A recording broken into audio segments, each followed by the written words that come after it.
लेकिन ये साला कर क्या रहा है यहाँ पे? এই ওই তো গাড়িটা আসছে, ওই তো। দাঁড়া দাঁড়া দাঁড়া দাঁড়া দাঁড়া দাঁড়া দাঁড়া দাঁড়া দাঁড়া, এই নাম গাড়ি থেকে নাম। এই তোমরা কে? তোমরা আমার গাড়ির চাবি নিলে কেন? তোমরা তো পুলিশ নও।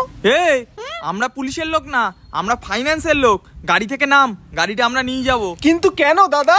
আমি তো এই গাড়িটা বিয়েতে যৌতুকে পেয়েছি। তাই নাকি? এই গাড়িটার ইএমআই 5 মাস ধরে ডিউ আছে। তোমার শ্বশুর মশাইরে ফোন করে জিজ্ঞেস করো। হ্যালো, হ্যাঁ জামাই বলো।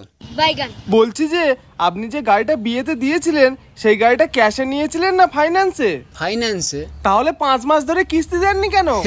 বিয়ের সময় তো শুধু গাড়ি দেওয়ার কথা হয়েছিল, কিস্তি দেওয়ার কথা তো হয়নি বাবা।